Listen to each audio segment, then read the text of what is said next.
Recordanos quiénes son los otros dos senadores de Capital. La senadora Estensoro y el senador Cabanchik, que después se dividieron. Los dos son miembros de la comisión, pero son de dos partidos políticos distintos. Una es de la coalición cívica y Cabanchik formó un partido que se llama Partido Buenos Aires Federal. Lo que pasa con los tres senadores nacionales de la capital federal es raro, no es común, no hay provincias que tengan tres senadores de tres partidos, ¿no? No, porque se dividieron una vez que pues dos tienen la mayoría y uno tiene la minoría. Entraron dos por la coalición cívica y uno por el Frente para la Victoria, y después se dividieron los dos de la... De 0 a 10, ¿qué nota le pones a Macri como jefe de gobierno? Estás hablando con un profesor, así que soy muy estricto con las notas. No, yo creo que no. No aprueba. Que no aprueba, no aprueba en un momento particular de la ciudad. Hay que pensar que la ciudad recauda 6.500 millones de dólares. Es una recaudación para el número de habitantes que tiene la ciudad, que son 2.800.000, 2.900.000, es una recaudación impresionante. Y la verdad es que uno no ve ninguna... No podría decir que hay una obra importante de Macri, que hubo una transformación importante de Macri, que va a pasar a la historia porque hizo algo en estos 4 años, ¿no? Si uno piensa desde que es autónoma la ciudad de Buenos Aires, el primero que ganó las elecciones fue De la Rúa.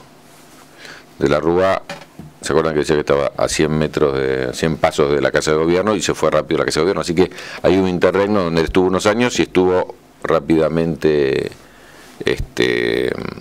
¿cómo se llama?, Olivera como jefe de gobierno, pero no terminó. Después vino la crisis del 2000, donde asumió Ibarra. A mí me tocó estar en esa parte, pero que el país era una situación muy grave, y aparte la fuerza de Ibarra, que era la alianza, también entró en crisis. Así que esos 4 años fueron 4 años sin recursos y sin poder hacer nada, y cuando vuelve a ser reelecto, cuando es reelecto Ibarra, al poco tiempo es lo de Cromañón, tragedia tremenda de Cromañón, con lo cual también Ibarra prácticamente entra en el juicio político, al año es destituido y asume Tellerman. Así que toda la historia de la ciudad autónoma es una historia de fragmentaciones o de crisis.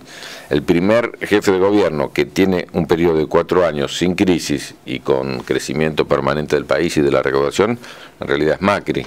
Yo creo que él perdió los 4 años que se podían haber utilizado muy bien en mejorar las condiciones de vida de la gente de la ciudad, que la verdad que lo perdió, y perdimos la plata.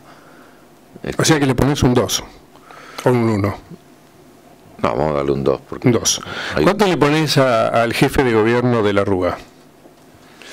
No sé, ahora visto a la historia es muy difícil. Cada uno tuvo una situación. Yo creo que ninguna gestión de las que hubo en la ciudad de Buenos Aires, por estas cosas que señalé, fue una gestión que yo tomaría como ideal, ¿no? Ninguna de las ni siquiera Ibarra. Ni siquiera la que nos tocó participar a nosotros, porque, para que ustedes tengan una idea, nosotros pagábamos en aquel momento, que fue después yo fui ministro de Educación de la Nación, voy a hablar del tema educativo, por ejemplo. Nosotros en aquel momento no había prácticamente moneda en el país, eran casi todas cuasimonedas, y se pagaban los sueldos en todo el país con bonos. Y no solo se habían congelado los salarios, sino no había clases en las escuelas. Prácticamente yo cuando asumí en mayo, del 25 de mayo del 2003, había 7 provincias prácticamente sin clases. 7 provincias sin clases. ¿Es verdad que no lo conocías a Kirchner? Sí, es verdad, no lo conocí el viernes anterior, un ratito que le di la mano. O sea, lo conociste siendo él ya presidente electo.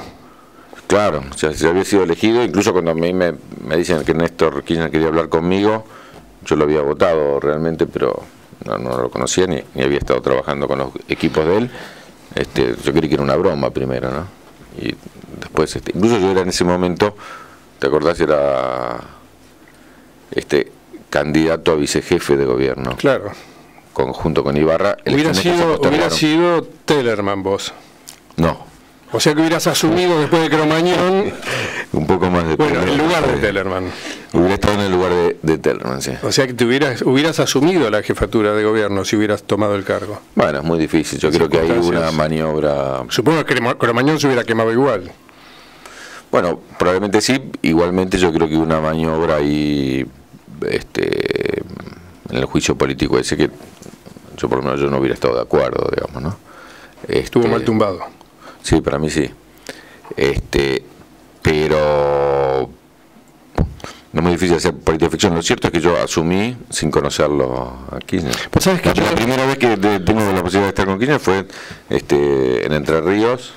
Estuve un rato la noche anterior pidiéndole la plata para resolver el conflicto y después en Entre Ríos cuando se resuelve el conflicto. La primera vez. Yo la verdad ese viaje tuyo en el avión presidencial yo siempre lo doy como ejemplo de la magia de Kirchner inicial, de cómo él con ese 22,5% con el que sale de las urnas recompone el poder, la autoridad presidencial, porque te sube a vos al avión y te lleva, parecían Batman y Robin, que iban a Entre Ríos a resolver el conflicto docente y volvieron con el trofeo de haberlo resuelto. Y ahí es cuando Kirchner empieza a mostrar esa manera una relación directa. Sí. No, pero a mí estaba totalmente loco él.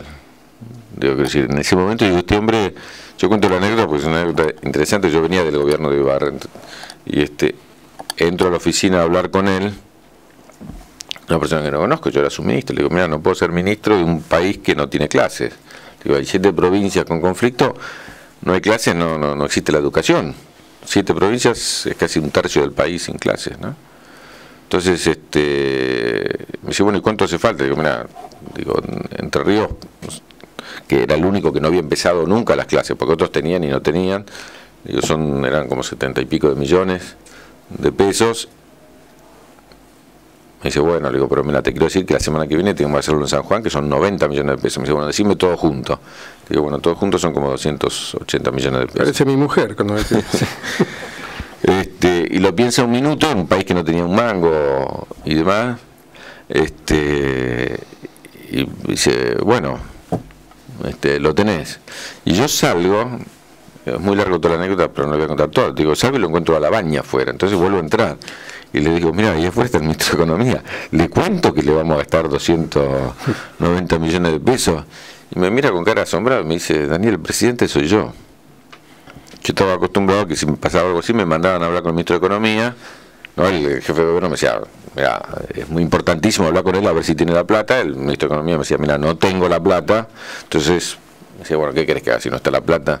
No, pero él lo que tiene es una definición política. La plata está si políticamente está la decisión. Entonces él tomó la decisión política y la plata no sabemos de dónde.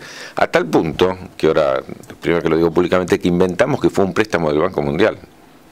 Si vos vas a los diarios de la época, van a decir que esa plata salió de un préstamo del Banco Mundial que nunca existió. Nunca el Banco Mundial prestaría plata para pagar salarios. ¿Eso fue idea de quién? Fue una idea que hablamos ahí como para buscar una excusa para que todo el mundo no pida plata por todas las cosas, porque si estaba esa plata podía estar.